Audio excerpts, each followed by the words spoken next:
నమస్తే. మన గాంధీగిరి వార్తలకు స్వాగతం. రామగుండం పారిశ్రామిక ప్రాంత రౌండప్.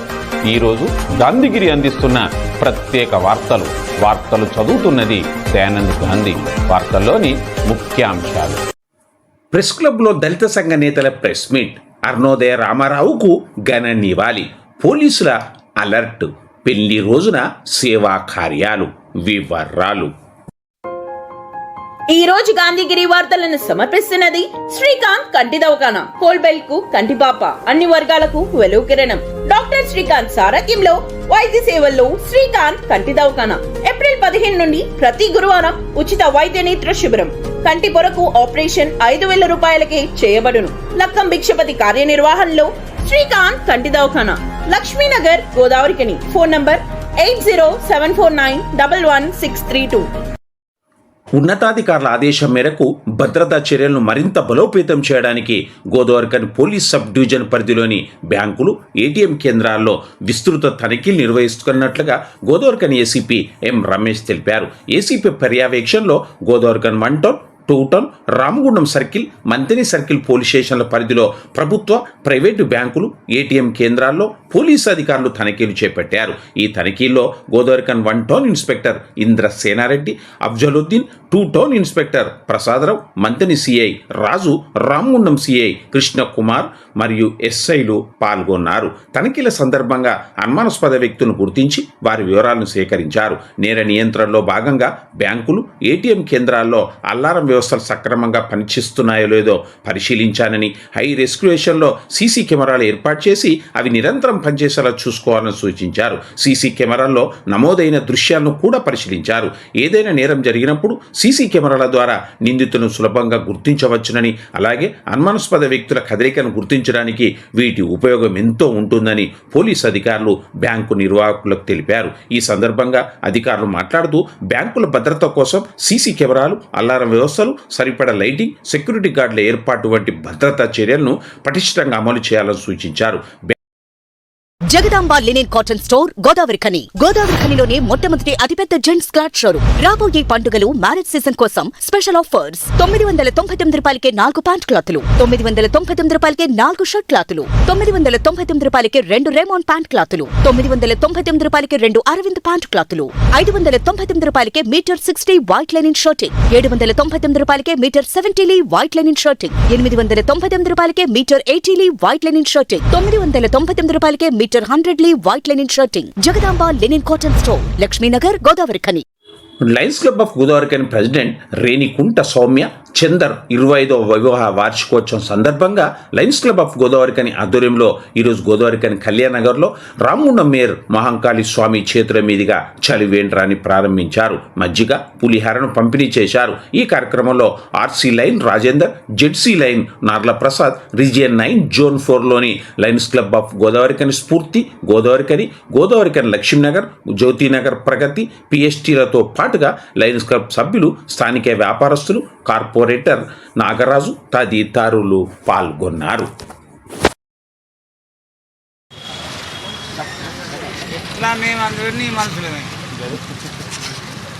పిలవకుండా అర్థం, పిలిచిన అర్థం. వీడియో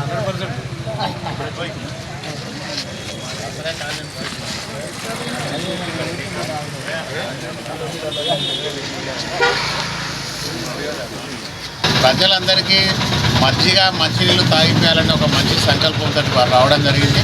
వారి యానివర్సరీ సందర్భంగా ఈరోజు అనేక కార్యక్రమాలు చేస్తూ ఉన్నారు. రేపు కూడా ఇంకా లయన్స్ క్లబ్ ఆధ్వర్యంలో కూడా దాదాపుగా మున్సిపల్ కార్పొరేషన్ నుంచి మేము అడగగానే గౌరవ కార్పొరేటర్ జయప్రద రాజేందర్ గారు దాదాపుగా 14 చోట్ల ప్రజలకు సంబంధించిన దాహార్తిని తీర్చేందుకు చలివేంద్రాలు ఏర్పాటు చేసేందుకు ముందుకొచ్చారు. వారికి వీరందరికీ కూడా రామగుండం మున్సిపల్ కార్పొరేషన్ పక్షాన ప్రత్యేక ధన్యవాదాలు, శుభాకాంక్షలు తెలియజేస్తా ఉన్నాం. అలాగే మా మిత్రుడు చందరు ఇంకా మరెన్నో పెళ్లి రోజులు జరుపుకొని ఈ ప్రాంత ప్రజలకు సేవ చేసే విధంగా వారికి ఆ దేవుడు ఆయురారోగ్యాలు ఇవ్వాలని చెప్పేసి కోరుకుంటా ఉన్నాం. తీవ్ర ఎండలను దృష్టిలో ఉంచుకొని ప్రజలకు ఉపశమనం కలిగించే లక్ష్యంతో రామగుండం రిక్రియేషన్ క్లబ్ ఆధ్వర్యంలో గోదావరికన్ ప్రధాన చౌరస్తాలో నిర్వహిస్తున్న ఉచిత మజ్జిగ పంపిణీ కార్యక్రమం ఈరోజు 5వ రోజుకు చేరుకుంది. ఈ సేవా కార్యక్రమాన్ని ఆ క్లబ్ అధ్యక్షుడు గోదావరికన్ బార్ అసోసియేషన్ అధ్యక్షుడు బల్మూరి అమరేందర్రావు తమ పెళ్లి రోజు సందర్భంగా చేపట్టారు. ఈ కార్యక్రమంలో రామగుండం రిక్రియేషన్ క్లబ్ ప్రధాన కార్యదర్శి మంతెని శ్రీనివాస్, ఉపాధ్యక్షుడు పుప్పాల విక్రమసింహారావు, జాయింట్ సెక్రటరీ చెరుకు బుచ్చిరెడ్డి, ఆర్గనైజింగ్ సెక్రటరీ నిట్టూరి జీవన్ బాబు, కల్చరల్ సెక్రటరీ చందుపట్ల తిరుపతి రెడ్డి తదితరులు ఉన్నారు.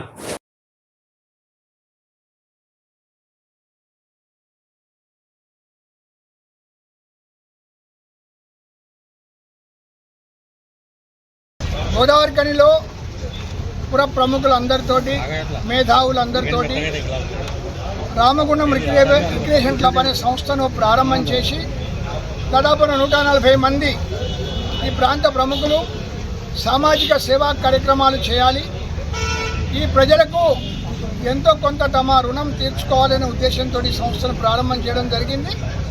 అందులో భాగంగా గత సంవత్సరం కూడా మే 1వ తారీఖు నుంచి 31వ తారీఖు వరకు రామగుండం రిక్రియేషన్ క్లబ్ ఆధ్వర్యంలో ఇదే చౌరస్తాలో గోదావరికంలో మజ్జిగ పంపిణీ కార్యక్రమాన్ని చేయడం జరిగింది. చాలా ఎండలు ఉన్న ఈ టైంలో కూడా ఎంతోమంది ప్రజలకు దాదాపు 1000 నుంచి 1500 మందికి ప్రతిరోజు ఈ యొక్క మజ్జిగ, చల్లటి మజ్జిగ వాళ్ళ యొక్క దాహాన్ని తీర్చే విధంగా, ఎండ తాపాన్ని తగ్గించే విధంగా ఈ యొక్క మజ్జిగ పంపిణీ కార్యక్రమాన్ని క్లబ్బు చేపట్టడం జరిగింది. ఇందులో క్లబ్లోని చాలామంది ముఖ్యమైన సభ్యులంతా కూడా ఒక్కొక్కరు ఈ యొక్క మజ్జిగ పంపిణీ కార్యక్రమాన్ని రామగుండం రిక్రియేషన్ క్లబ్ తరఫున వాళ్ళు స్పాన్సర్ చేస్తూ ఈ సమాజంలో ఉన్న ప్రజలందరికీ కూడా సేవ చేస్తున్నారు. ముందుగా ఎవరెవరైతే ఈ యొక్క క్లబ్ సభ్యులు ఈ యొక్క మజ్జిగ పంపిణీ కోసం మంచి దాతృత్వ గుణంతో ఈ యొక్క శుభకార్యం కోసం ముందుకొచ్చారో వాళ్ళందరికీ కూడా ప్రత్యేకంగా ధన్యవాదాలు తెలియజేస్తూ, అదేవిధంగా వారికి భగవంతుడు ఇంకా ఇలాంటి ఒక సేవా కార్యక్రమాలు ఎన్నో చేసే విధంగా వారికి ఆర్థికపరమైన శక్తిని, మంచి సౌహృదయాన్ని ప్రసాదించాలని చెప్పి భగవంతుని ప్రార్థిస్తున్నాం. అందరికీ ఈ యొక్క సౌకర్యాన్ని వినియోగించుకోవాల్సిందిగా ఈ ప్రాంత ప్రజలకందరికీ కూడా విజ్ఞప్తి చేస్తున్నాం. అరుణోదయ రామారావు అమరత్వ స్ఫూర్తితో సామాజిక మార్పు కోసం, రామారావు ఆశయ సాధన కోసం కృషి చేస్తామని అరుణోదయ సాంస్కృతిక సమాఖ్య రాష్ట్ర సహాయ కార్యదర్శి బత్కుల రాజన్న అన్నారు. రామారావు 7వ వర్ధంతి సందర్భంగా గోదావరికని ఐఎఫ్టి కార్యాలయంలో అరుణోదయ జిల్లా కమిటీ ఆధ్వర్యంలో కామ్రేడ్ రామారావు చిత్రపటానికి పూలమాలలు వేసి నివాళులు అర్పించారు. ఈ సందర్భంగా బత్కుల రాజన్న మాట్లాడారు. ఈ కార్యక్రమంలో ఐఎఫ్టి రాష్ట్ర అధ్యక్షుడు ఐ కృష్ణ, నాయకులు ఈ నరేష్, ఐ రాజేశం, జి మల్లేశం, జనగామ బానేష్ తదితరులు ఉన్నారు. గాంధీగిరి వార్తలు 6 సంవత్సరాలు 6 వసంతాలు కంప్లీట్ చేసుకుని 7వ వసంతంలోకి అడుగుపెట్టుకున్న సందర్భంలో ట్రాఫిక్ పోలీస్ తరఫున శుభాకాంక్షలు తెలుపుతున్నాను. ప్రజలకు ప్రతి ఒక్క విషయంలో సమాచారం చేకూర్చడంలో ముందంజలో ఉంటుంది, ప్రజలను చైతన్యం చేసే దాంట్లో ముందంజలో ఉంటుంది. ఇలాగే కొనసాగించాలని మనస్ఫూర్తిగా కోరుకుంటున్నాను. మాట్లాడుతుంటది, కార్మిక సంఘాన్ని తిడుతుంది, కలిగి ఉన్నట్టుగా ఫోజు కొడుతుంది, ఎర్ర జెండా మీద ఎగిరెగిరి పడుతుంది, ఎదురు చెప్పిన వాణ్ణి బద్నాము చేస్తుంది, మంచి మాట ఎవరు చెప్పినా వినకుండా మందు తాగిన కోతి వేషాలు వేస్తుంది.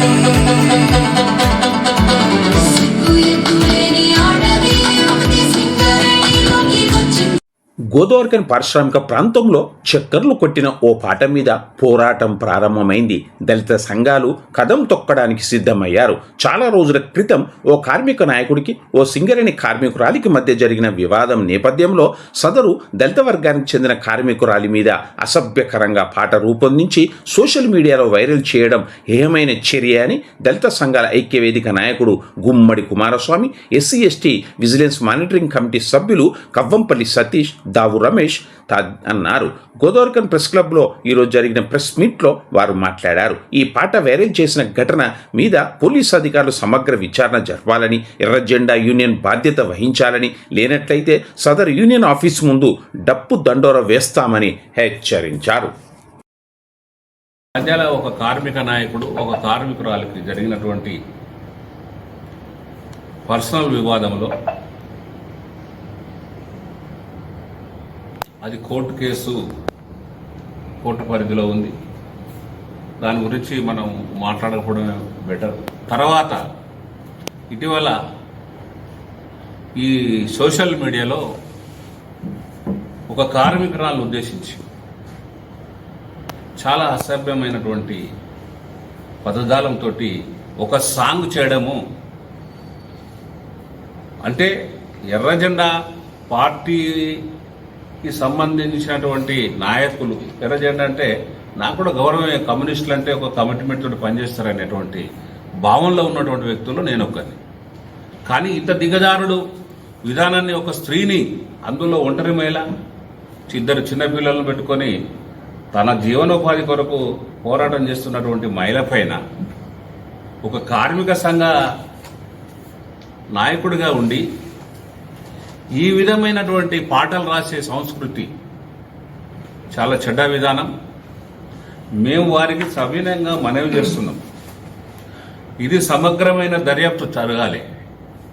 పోలీసు అధికారులు, అటు యూనియన్ సంబంధించిన వాళ్ళు, ఆ ఎర్ర జెండా యూనియన్కు సంబంధించినటువంటి కోనంనేని సాంబశివరావు వర్కింగ్ ప్రెసిడెంట్ గారు, ప్రెసిడెంట్ వాసిరెడ్డి సీతారామయ్య గారు, దీని మీద సమగ్రమైన దర్యాప్తు జరిగి దానికి బాధ్యులు ఎవరైనా వెంటనే అతన్ని ఆ సంఘం నుండి తొలగించాల్సినటువంటి బాధ్యత మీ పైన కూడా ఉందని కూడా నేను గుర్తు చేస్తున్నాను. ఎందుకంటే మనం స్త్రీలను గౌరవించడం నేర్చుకుంటే ఈ సమాజంలో స్త్రీ మార్చి 8వ తారీఖు నాడు ప్రపంచవ్యాప్తంగా మహిళా దినోత్సవాలు జరుపుతున్నారు. నింగిలో సగం, నేలలో సగం, నాలో సగం, నీలో సగం అని చెప్తున్నటువంటి మాటలు నాయకులది. 33% బిల్లు ఒక పక్కన. మరి ఈ విధమైనటువంటి ఎక్కడైతే స్త్రీని గౌరవిస్తారో మరి ఆ దేశం కానీ ఆ ప్రాంతం కానీ సుభిక్షంగా ఉంటుంది అనేటువంటి నానుడి కూడా ఉంది. మరి స్త్రీలను గౌరవించేటువంటి విధానం తెలియదా నాయకులకు? మరి ఎన్నో సంవత్సరాలుగా యూనియన్లో పనిచేస్తున్నటువంటి మీరు కమ్యూనిస్టు అభ్యుదయ భావాలు, కమ్యూనిస్టులు అనుకున్నప్పుడు మరి ఆ మాత్రం జ్ఞానం లేదా? మీకు కూడా ఉన్నారు కదా చెల్లెళ్ళు, బిడ్డలు, కూతుర్లు, అక్కలు, అమ్మలు అందరు ఉన్నారు కదా. ఒక స్త్రీని ఆ విధంగా నీకు వ్యక్తిగతమైన ఎల్లన్న కావచ్చు, మల్లన్న కావచ్చు, పుల్లన్న కావచ్చు, ఎవరైనా కానీ మీ యూనియన్లో ఒక దళిత వర్కింగ్ ఒక ప్రెసిడెంట్ను గట్టయ్య గారిని తీసేసిర్రు. మీ యూనియన్లో మధ్యలో దినేష్ అని ఒక దళితుడిని పక్కకు పెట్టిర్రు. మరి ఇట్లా చెప్పుకుంటా పోతే మీ వ్యవహారాలన్నీ కూడా మరి రాస్తే రామాయణం, చెప్తే భారతం అయితే మరి మీ చరిత్ర మీరేం చేస్తున్నారు ఇక్కడ సింగరేణిలో? మీ చరిత్ర కూడా చాలా ఉన్నది. మరి అందులో అగ్రవర్ణాలు చచ్చిపోయేదాకుంటారు, కానీ గట్టయ్యను మాత్రం ఇమ్మీడియట్గా తీసేసారు దళితుడు అనే ఉద్దేశంతో వై గట్టయ్య గారిని. దీనికి వివరణ ఇస్తే దీని వివరణ నేను మళ్ళీ మాట్లాడతాను మీతోటి. నేను చెప్తున్నా కమ్యూనిస్టు సోదరులకు ఇప్పటికైనా జరిగినటువంటి పొరపాటు వెంటనే సరిదిద్దుకొని దానికి నష్ట నివారణ చర్యలు తీసుకోవాల్సిన కోరుతున్నా.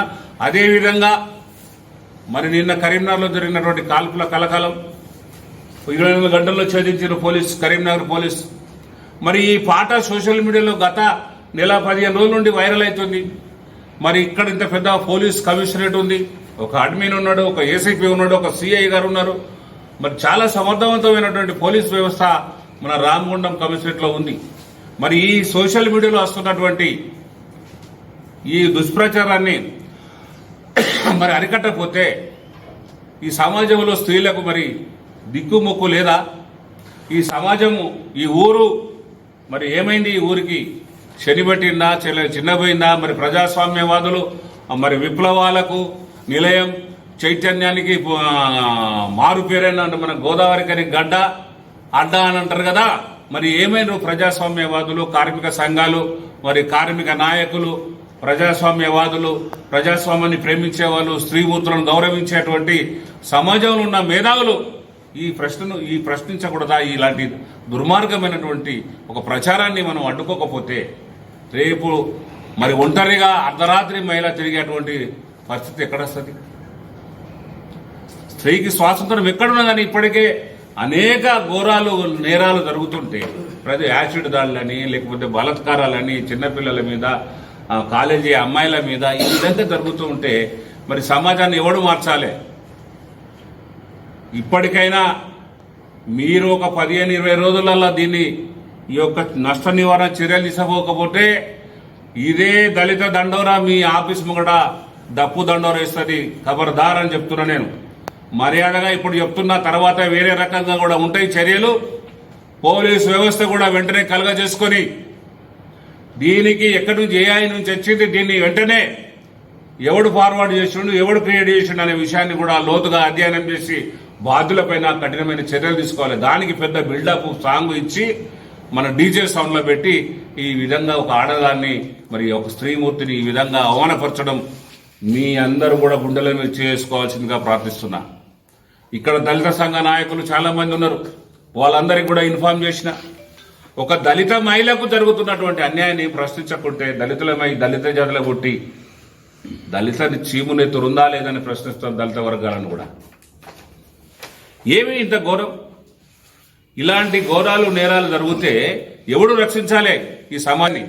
ఒక్క స్త్రీనే కాకుండా అదేవిధంగా మరి నేను చెప్తున్న ఆమె దగ్గర ఒక కార్మిక సంఘం నాయకులు ఆమె దగ్గర డబ్బును 15 రోజులలో ఆమె డబ్బులు ఆమెకు చెల్లించకపోతే మీ బండారం కూడా బయట పెడతా, జాగ్రత్త.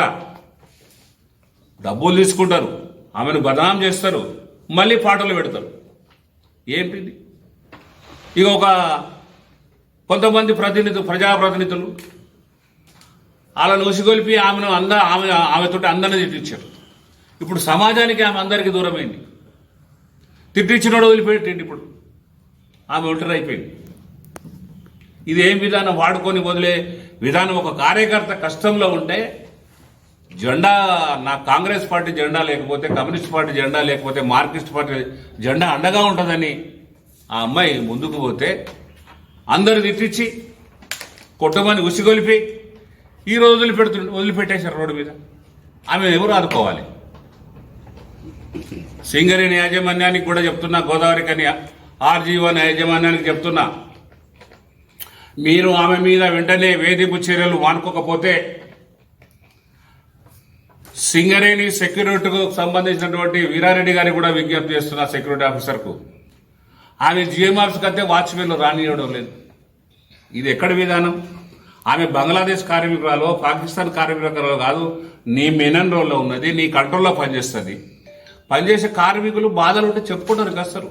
వినాల్సిన బాధ్యత మీ అధికారుల పైన ఉన్నదా లేదా అని ప్రశ్నిస్తున్నాం మిమ్మల్ని మీ ద్వారా. ఇది సరైన విధానం కాదు. ఒకవేళ గతంలో కూడా ఒక CI వేధింపులకు 2 దళిత మహిళలు చనిపోయారు. స్వప్న గారు కూడా ఏదైనా ఆగత్యానికి పాల్పడితే ఇటు ఎర్రజెండా యూనియన్ AITC వాళ్ళు, సింగరేణి యాజమాన్యం పూర్తి బాధ్యత వహించాల్సి వస్తుందని కూడా ఈ సందర్భంగా హెచ్చరిస్తున్నా. గారికి, వాసిరెడ్డి సీతారాం గారికి సవినయంగా మనవి చేస్తున్నా, వెంటనే ఆ బాధ్యుడు ఎవడైతే ఉన్నాడో వాడిని వెంటనే మీ సంఘం నుంచి తొలగించాలి, క్రమశిక్షణ చర్యలు తీసుకోవాల్సిందిగా నేను తెలియజేస్తున్నా మీ ద్వారా. అదేవిధంగా ఇక్కడ మా దళిత జర్నలిస్టులకు కూడా చాలా కొన్ని అవమానాలు జరుగుతున్నాయి.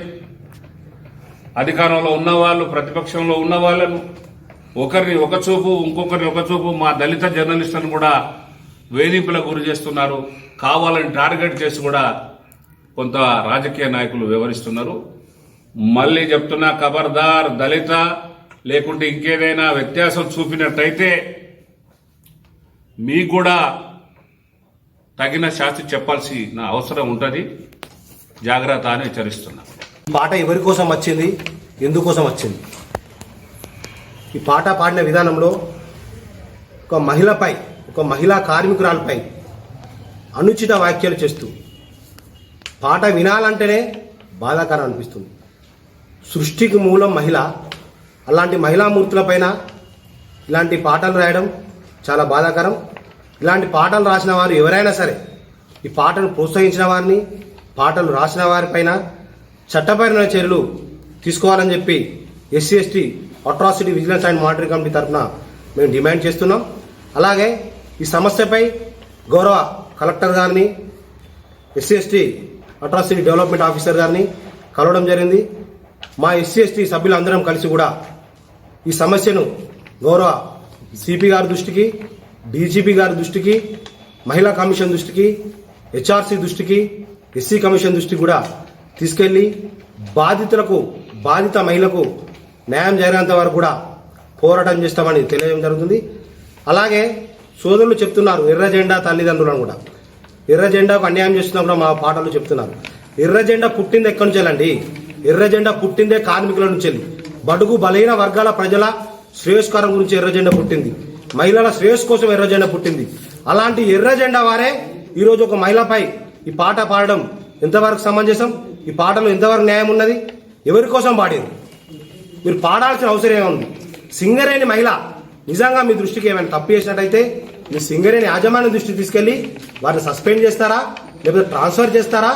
సింగరేణి యాజమాన్య పరంగా చూసుకోవాలి తప్పించి, కానీ ఆమె వ్యక్తిగతంగా దూషిస్తూ, మహిళను కించపరుస్తూ, మహిళను అవమానపరుస్తూ, మహిళా లోకానికే తలవంపుగా ఈ పాట ఉంది.